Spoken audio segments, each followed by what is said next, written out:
Let's head to Queen's Park now, where a Tory bill to build more homes in quicker fashion is facing backlash from opposition and municipalities.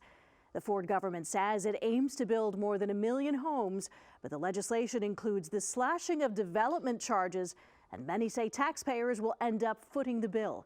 Jason Gaidola has more. And provide these democratically elected councils time to review the legislation that impacts their environment, their communities, and budgets. The Ford government's plan to build 1.5 million homes in the next 10 years came under fire at Queen's Park today, as the opposition called for more time to review the legislation. That includes a cut in development charges paid to Ontario cities. Speaker, I've stood in this House and talked about what defer and delay does to the high price of a home. Housing Minister Stephen Clark defended the Tory bill that will reduce or potentially eliminate the fees municipalities collect from developers to fund roads, utilities, and other infrastructure in new communities. The conversation that we're having with municipalities, what's not being talked about is when those shovels are in the ground and when those homes are built, that's an increased tax base. But right now, the costs are too high. We need to get those baseline costs reduced so that housing is more affordable in Ontario. Clark claims development charges have climbed more than 30% in the last 2 years and will add more than $100,000 to the cost of a home. However, critics say the funding gap will be picked up by taxpayers.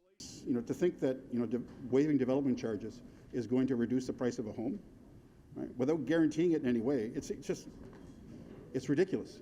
Now municipalities are going to have to bear the burden. We heard from the Association of Municipalities that they're looking at having to dish out $5 billion to service some of those communities because they're not going to have the development charges anymore. Servicing new subdivisions, including the proposal and consultation to remove 7,000 acres of Greenbelt land to make way for at least 50,000 homes, some poised for areas like Alfreda and Hamilton.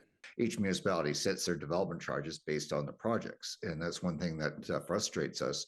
Is each municipality has to do through extensive negotiations and research a 10-year forecast of what they need for capital dollars, which we have to justify to the builders. President of the Association of Municipalities of Ontario, Colin Best, says an analysis estimates $5 billion worth of fees will be transferred to taxpayers.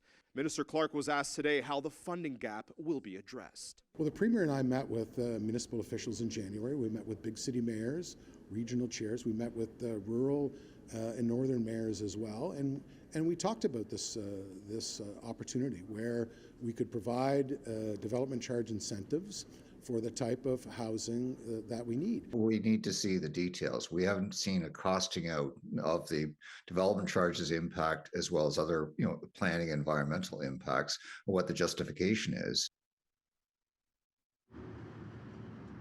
The Association of Municipalities of Ontario says it's still too early to know exactly how much each city in Ontario will miss out on developmental fees.